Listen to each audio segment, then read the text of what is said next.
Welcome to my YouTube channel. जो भी aspirants SSC Delhi police की, सीपीओ की, एसएससी जीडी की, सीएसएफ की, बीएसएफ की, एसएसबी की, आईटीबीपी, सीआरपीएफ, दिल्ली पुलिस किसी भी एग्ज़ाम की तैयारी कर रहे हैं तो उनके लिए ये वीडियो यूज़फुल होने वाला है, क्योंकि आज इस वीडियो में पूरा डिटेल में डिस्कस करूंगी कि मेडिकल में क्या क्या चेक होता है, कौन कौन से बॉडी के पार्ट चेक होते हैं। तो मेल और फीमेल दोनों के लिए वीडियो बहुत ज़्यादा यूज़फुल होगा।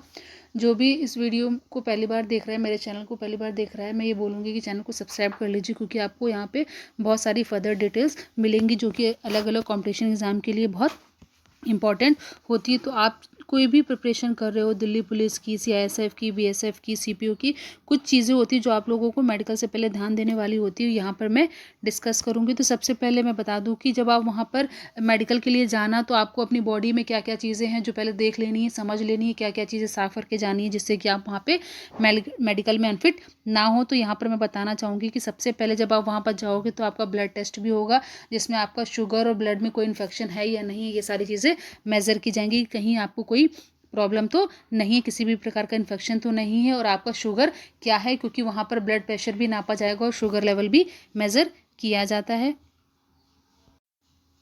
आप यहाँ से देख सकते हो कि आपका जो ब्लड प्रेशर होना चाहिए, सिस्टोलिक लेस देन 120 होना चाहिए और डायस्टोलिक 80। यहाँ पर आपको ये जो अगर इतना ब्लड प्रेशर रहेगा तो ये नॉर्मल काउंट होता है, इससे ज़्यादा नहीं होना चाहिए, क्योंकि वहाँ पर बीपी भी मैटर करता है कि ज़्यादा अगर किसी का ब्लड प्रेशर ज़्यादा होता है तो वो वहाँ पे मेडिकल ऑफिसर हो सकता है कि उस चीज़ को बोल दें कि ये टेम्प्रेरी रिजेक्टेड है, ये अनफिट है। तो इस वजह से मैं बोलना चाहूँगी कि आप लोग वहाँ पे जब जाना तो बहुत ज़्यादा नर्वस या बहुत ज़्यादा टेंशन मत लेना, क्योंकि ज़्यादा टेंशन लेने से भी बीपी में चेंजेस होते हैं। जब आप मेडिकल टेस्ट देने के लिए जाना तो आप वहाँ पे ज़्यादा एक्सेस अमाउंट में वाटर पी लेना, क्योंकि वहाँ पे यूरिन टेस्ट भी होगा और यूरिन टेस्ट में आपको कोई भी इन्फेक्शन नहीं निकलना चाहिए। आपका यूरिन टेस्ट में वहाँ पे कोई इन्फेक्शन नहीं निकलना चाहिए, क्योंकि अगर आप लेस पानी पियोगे तो हो सकता है कुछ उसमें गंदगी निकलने के चांसेस रहते हैं। तो आप ज़्यादा एक्सेस अमाउंट में वाटर को ड्रिंक कर लेना, जिससे कि वहाँ पे आपके कोई भी प्रकार के इन्फेक्शंस ना निकले। अब बात कर लेते हैं ईयर का। वहाँ पे आपका कान भी चेक होगा, वहाँ पर आपके कान में कोई भी प्रॉब्लम नहीं होनी चाहिए। जब आप मेडिकल देने जाओगे तो आप अपना ईयर को बिल्कुल क्लीन करके जाना, जिससे कि वहाँ पर आपको कोई भी प्रॉब्लम फेस ना करनी पड़े। आप अपना कान साफ़ करके जाओगे तो वहाँ पे किसी भी प्रकार की गंदगी नहीं दिखेगी, और फिर कान में कोई डिसीज़ नहीं होनी चाहिए आपको। और फिर आपकी हियरिंग कैपेसिटी, सुनने की क्षमता बहुत अच्छी होनी चाहिए कि आप किसी भी प्रकार की नॉइज़ को दूर से पास से हर तरीके से सुनने में कैपेबल हों। कान का पर्दा सही होना चाहिए, कोई किसी भी प्रकार की जैसे कि कान का बहना, ये सारी प्रॉब्लम अगर आपको आती है तो आप देख लो कि आपको बिल्कुल इन सब चीज़ों का इलाज करा लेना, और फिर इन सब चीज़ों पे ध्यान रखना कि आपका ईयर भी बिल्कुल नीट एंड क्लीन हो।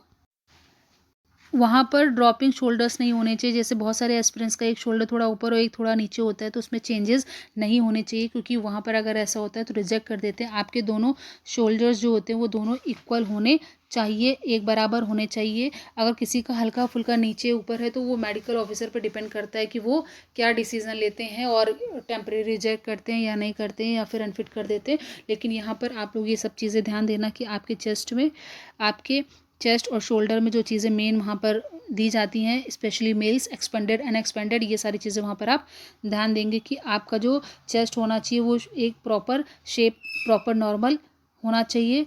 Chest shape should be normal.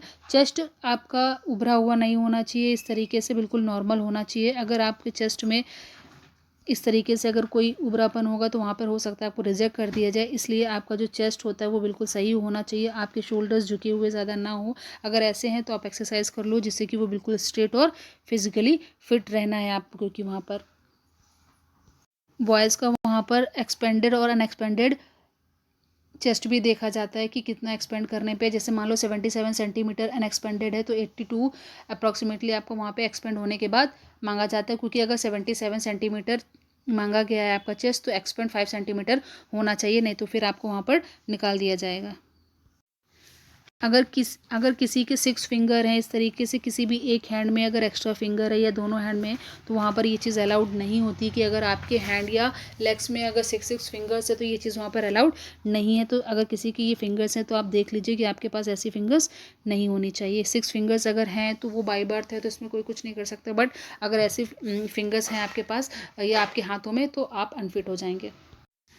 यहाँ पर आप ये देख लो लिखा हुआ है पॉलीडेक्टिली। ये क्या होता है, इसमें क्या होता है कि आपके जो ये एबनॉर्मली कैरेक्टराइज जो प्रेजेंस होते हैं ना 6 और मोर ज़्यादा फिंगर्स या टोज़ के, तो ये नहीं होना चाहिए। किसी किसी की एक छोटी सी फिंगर लगी होती है, लेकिन किसी किसी के टोटल वहाँ पर 6 फिंगर्स होती हैं। तो आपके चाहे एक थोड़ा सा छोटा अंगूठा हो या फिर टोटल पूरी तरीके से 6 फिंगर्स हो, ये चीज़ वहाँ पर अनफिट होती है, क्योंकि टोटल काउंटिंग में 6 फिंगर नहीं होनी चाहिए, 5 फिंगर्स होनी चाहिए एक हैंड में। Varicose veins are not allowed. यहाँ पर वेरिकोज वेन्स भी अलाउड नहीं होती है। अगर किसी के पैर में इस तरीके का है तो अलाउड नहीं है। अगर किसी के पैर में इस तरीके की वेन्स दिखाई देती हैं या वेन्स में स्वेलिंग है तो वहाँ पर वो अनफिट कर दिया जाता है। तो अगर किसी भी एस्पिरेंट्स को ये प्रॉब्लम है तो वो मेडिकल में अनफिट हो जाएगा, कि अगर उसके पैरों में इस तरीके से वेरिकोज दिख रहा है तो ये वेंस नहीं दिखनी चाहिए। स्वेलिंग इस तरीके से उभरापन धब्बे धब्बे जैसा जो दिख रहा है आपको ये स्पॉट यहाँ पर, ये यहाँ पर स्वेलिंग होती है वेंस की, जो कि अलाउड नहीं होती है मेडिकल में। किसी भी पर्सन को अगर पाइल्स है, जिसे हम लोग बवासीर बोलते हैं हिंदी में, तो ये अलाउड नहीं होता है कि अगर किसी भी पर्सन के पाइल्स हैं तो वहाँ पर अलाउड नहीं है। वो पाइल्स हैं अगर तो वो उसका इलाज करा लें, पहले से ट्रीटमेंट करा लें, जिससे कि वहाँ पर आपको पाइल्स ना निकले, और आप उसका पहले से ट्रीटमेंट करा लो कि आपको वो चीज़ ख़त्म हो जाए। लेकिन अगर वहाँ पर पाइल्स निकलता है तो आप वहाँ पर फिट नहीं होंगे।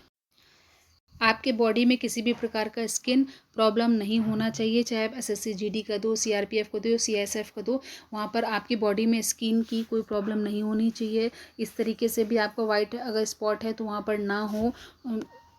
एस्पिरेंट्स के तो बहुत अच्छी बात है। बाकी इस तरीके से एक्ने और ये छोटे छोटे पोज जो दिख रहे हैं बहुत ज़्यादा खून जैसे, ये भरे भरे नहीं होने चाहिए।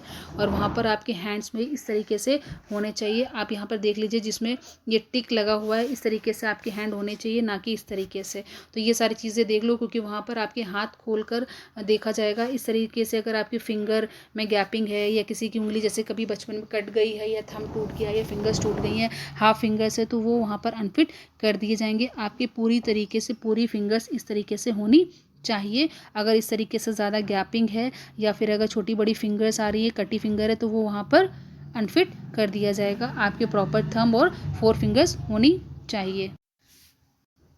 बहुत सारे एस्पिरेंट्स हैं जिनके फ्लैट फुट होते हैं, तो यहाँ पर फ्लैट फुट अलाउड नहीं है। अगर किसी इंसान का फ्लैट फुट है तो वो अनफिट माना जाएगा। और यहाँ पर आपका ऐसे जब आप पंजे रखते हो ज़मीन पे, इस तरीके से आपका कर्व होना चाहिए। पैर के तलवे रखने पर आपकी थोड़ी सांस होनी चाहिए, वो बिल्कुल ज़मीन पे टच नहीं करना चाहिए। वहाँ पर जो मेडिकल ऑफिसर्स होते हैं वो बहुत अच्छे से आपका पैर मेज़र करते हैं, पूरा बराबर रखेंगे, नीचे झांक कर देखते हैं, हाथ लगा कर देखते हैं कि कहीं उनके पैर के बीच में स्पेस है या नहीं है। अगर नहीं होती, फ्लैट फुट होता है तो वो अलाउड नहीं होता, उसे वो लोग टेम्प्रेरी अनफिट कर देते हैं। बहुत सारे लोगों को नॉकनी की प्रॉब्लम होती है। वैसे तो नॉकनी अनफिट माना जाता है। यहाँ पर किसी भी एग्ज़ाम, अगर आप कंपटीशन देने के बाद मेडिकल देने जाते हो फोर्सेस में, बट इसकी एक्सरसाइज होती है, आप नॉकनी को सही भी कर सकते हो with the help of exercises. But यहाँ पर आप देख सकते हो कि अगर मेडिकल में फ़िट होना है तो आपके ये नॉर्मल पैर होने चाहिए। इस तरीके से आपका लेग होना चाहिए, जो कि नॉर्मल होता है और ये फिट होता है। अगर किसी की नॉकनी है डैट विल बी रिजेक्टेड। अगर किसी की बो लेग्ड है तो वो भी वहाँ पर रिजेक्ट हो जाते हैं। बाकी यहाँ पर सिर्फ और सिर्फ नॉर्मल इस तरीके से लेग्स होने चाहिए। यहाँ पे ज़्यादा जॉइंट नहीं होना चाहिए। और यहाँ पर भी आप देख लो कि इस तरीके से आपका यहाँ पर फ्लैट फुट ना हो और इस तरीके के लेग्स फिट माने जाते हैं। आपका वहाँ डेंटल चेकअप भी होगा, जिसमें आपके टीथ मेज़र किए जाएंगे। तो आपके टीथ भी बिल्कुल हेल्दी होने चाहिए, कीड़े नहीं होने चाहिए, बहुत साफ़ सुथरे होने चाहिए। जब आप जाओगे तो वहाँ पर बिल्कुल क्लीन करा के जाना। डेंटल चेकअप जो होगा, वहाँ पर डेंटिस्ट होंगे, वो चेक करेंगे। तो आपके टीथ जो होने चाहिए वो बिल्कुल साफ़ सुथरे होने चाहिए। और जो वहाँ पर टोटल डेंटल पॉइंट्स होने चाहिए, पहले तो आपके 30-32 होते हैं, वो पूरे कंप्लीट होने चाहिए। उसके बाद वहाँ पर आपको टोटल पॉइंट्स जो होते हैं ना, वो 22 चाहिए होते हैं। और मिनिमम 14 की रिक्वायरमेंट्स होती है। अगर किसी के 14 तीथ पूरे कंप्लीट नहीं हो पा रहे हैं, जैसे कि अपर जॉ लोअर जॉ को मिला के काउंट किया जाएगा, moral pre moral canines incisors, फिर ये आगे के जॉज, जब ये होगा तो आपकी ये तीथ पूरे बराबर मैच करा के देखे जाएंगे कि ये पूरे कंप्लीट हैं या नहीं। फिर उसी के बिहाफ पे वहाँ पर आपके पॉइंट्स काउंट किए जाएंगे। जब वहाँ पर आपके डेंटल पॉइंट्स काउंट किए जाएंगे तो ये जो पॉइंट्स होते हैं ना, ये पूरे सेम जगह पे मिलने चाहिए। अगर थोड़ा बहुत इधर उधर मिल रहे हैं तो मेडिकल ऑफिसर्स उस चीज़ को अनफिट नहीं करते। बट बहुत ज़्यादा अगर गैपिंग होती है या अगर सही से गम्स में फिट नहीं होते हैं, तीत ऊपर नीचे बहुत ज़्यादा होते हैं, एक सीक्वेंस में प्रॉपर नहीं होते हैं, तो ये कभी कभी मेडिकल ऑफिसर्स जो होते हैं वो अनफिट कर देते हैं। बट मैं यही बोलूँगी कि आप अपने टीथ्स को बिल्कुल नीट एंड क्लीन करके जाना, ब्रश करके जाना अच्छे से। बाकी आपके दांतों में अगर कुछ प्रॉब्लम है तो आप पहले से उसका ट्रीटमेंट करा लो, जैसे कि ब्रुशेज़ लगना अगर टीथ बराबर नहीं है, या फिर आप देख लो कि आपके अगर 22 पॉइंट्स बन रहे हैं तो बहुत अच्छी बात है, नहीं तो आपको वहाँ पर 14 पॉइंट्स बनने ही बनने चाहिए, क्योंकि वहाँ पर अगर किसी के पायरिया है तो वो अलाउड नहीं होती है, उसको तुरंत वहाँ पर रिजेक्ट कर देते हैं और वो अनफिट माना जाता है। तो ये सारी चीज़ें आप देख लो कि आपको पायरिया की डिसीजेस नहीं होनी चाहिए, आपको ब्लीडिंग गम्स की प्रॉब्लम नहीं होनी चाहिए, गम से ब्लड नहीं निकलना चाहिए। और टीथ टेस्ट जब होता है तो आपके टीथ में ज़्यादा गैपिंग नहीं होनी चाहिए। आपके टीथ अगर थोड़े बहुत ऊपर नीचे हैं तो वो चल जाएंगे, बट बहुत ज़्यादा अगर हैं तो आप ब्रशेस की हेल्प लेकर पहले से ही डेंटिस्ट से टीथ सही करवा लो, जिससे कि आपको वहाँ पे किसी भी प्रकार की प्रॉब्लम फेस ना करनी पड़े। और प्रॉपर वहाँ पर एक एक टीथ की चेकअप की जाएगी, पूरा डेंटल पूरा हर एक चीज़ देखेंगे। तो अगर किसी के कोई कैविटी है या कोई प्रॉब्लम है तो उसमें गैप फिलिंग करा लें, अगर गैप है तो उसको फिल करा लें, बाकी उसका ट्रीटमेंट करा लें, जिससे कि आपके वहाँ पर टीथ के जो 14 पॉइंट्स मिनिमम चाहिए वो कम से कम 14 आपको मिल जाए। बाकी आप उसका गैप है तो उसको फिल करा के उसकी ट्रीटमेंट करा लो, जिससे कि आपको वहाँ पे किसी भी प्रकार की प्रॉब्लम फेस ना करनी पड़े। फिर आपका वहाँ पे चेस्ट एक्सरे भी होगा, जो कि बहुत नेसेसरी होता है। चेस्ट एक्सरे किया जाता है वहाँ पर, चाहे मेल हो चाहे फीमेल हो। स्पेशली फीमेल्स का ब्रेस्ट चेकअप भी होता है, जिससे कि वहाँ पे कैंसर है नहीं है, जो भी पॉसिबिलिटी होती है बहुत सारी, तो वो हिडन होती है, दिखती नहीं, इस वजह से वहाँ पर उस चीज़ का भी चेकअप किया जाता है। और मेंस का भी चेस्ट बहुत अच्छे से चेक किया जाता है, तो उसका एक्सरे किया जाता है।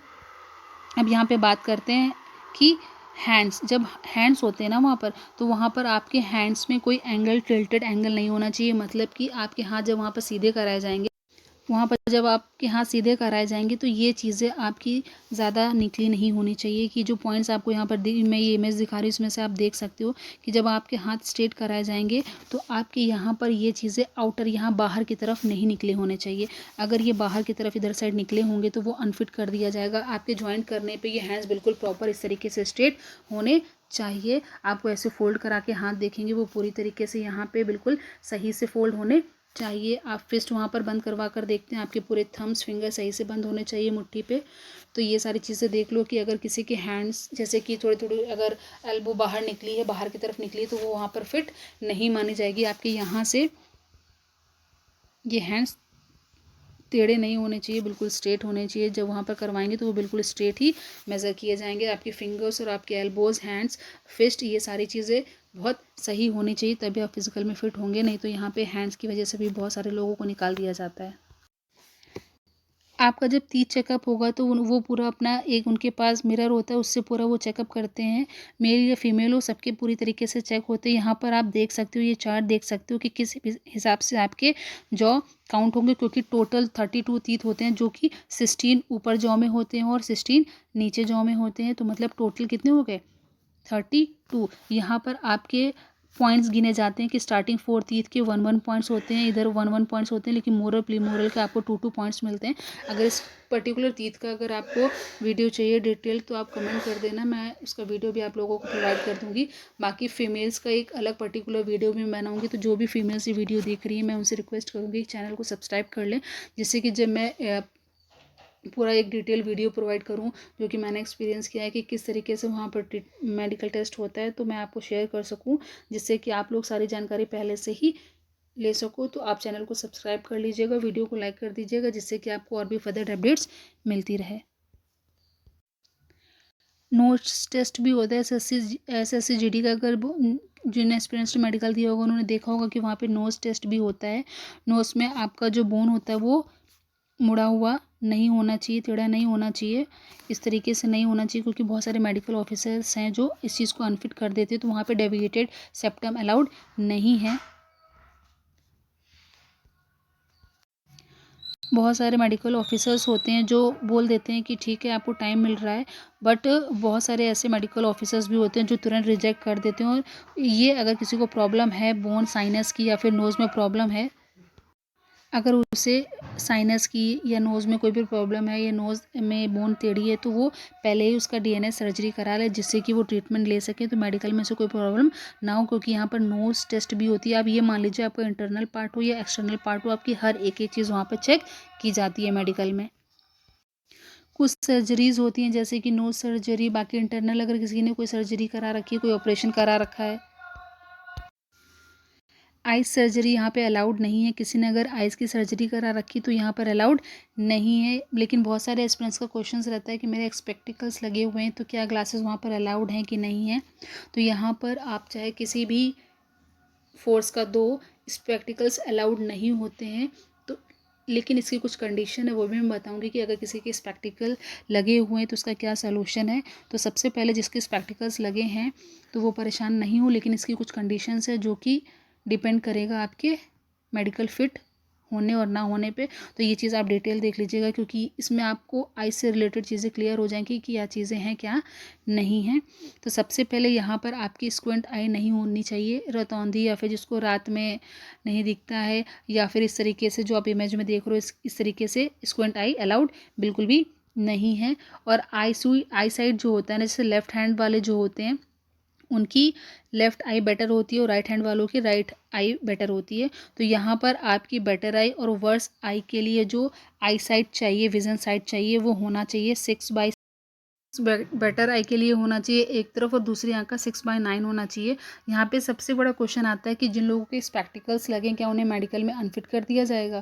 तो यहाँ पर मैं जो बताने जा रही हूँ उसको बहुत ध्यान दीजिएगा, बहुत ध्यान से समझिएगा, क्योंकि जिनके स्पेक्टिकल्स लगें वो भी मेडिकल में फ़िट होते हैं, लेकिन कैसे होते हैं, क्या कंडीशंस होती हैं, ये चीज़ आपको समझना बहुत ज़रूरी है। जैसे कि जो लेफ़्ट हैंडर होते हैं ना, तो उनकी लेफ़्ट आई बेटर होती है और राइट हैंड वाले की राइट। तो यहाँ पर आपको ये ध्यान रखना है कि जो भी नियर विज़न होगा वो आपका 6 होना चाहिए बेटर आई के लिए, बाकी वर्स आई के लिए आपका 9। तो मतलब कि आपका यहाँ पर 6/6 और 6/9 चीज़ मैटर करती है।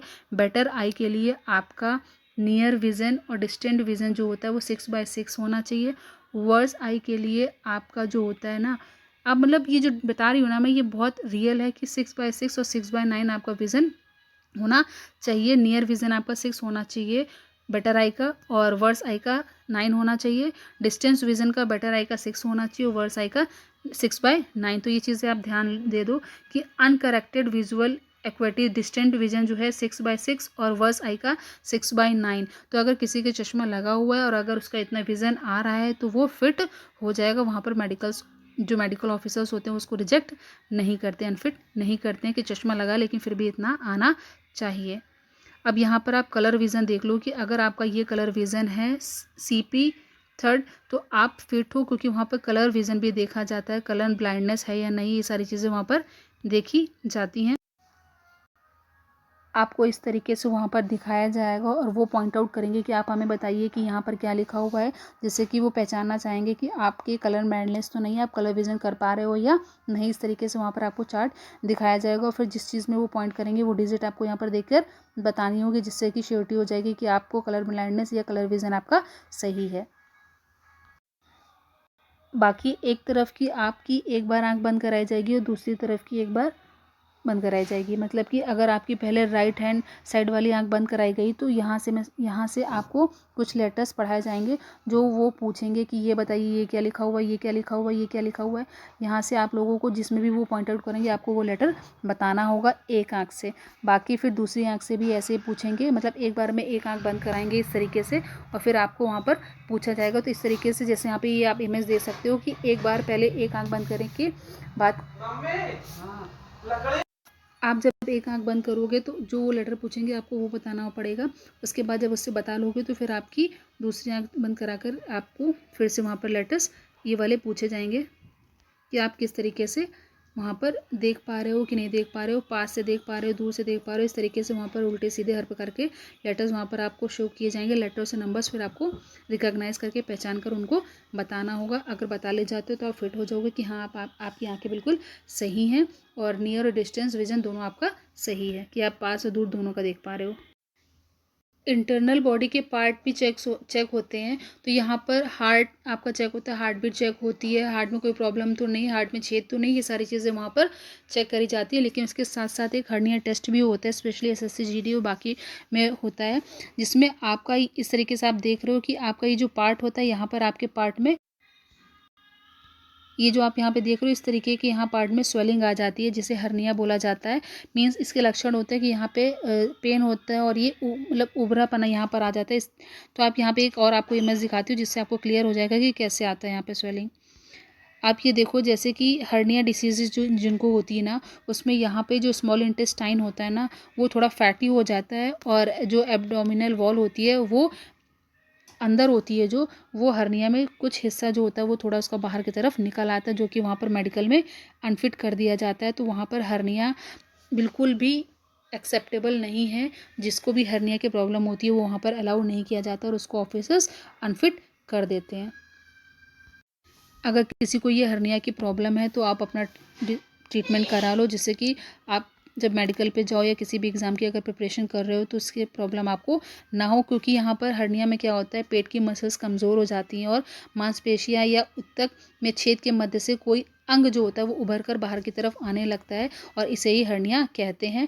यहाँ पर जैसे नाभि में लोगों को प्रॉब्लम होने लगती है, तो ये सारी चीज़ें आप देख लो कि अगर इसकी प्रॉब्लम किसी को है तो वो पहले से इसका ट्रीटमेंट करा ले।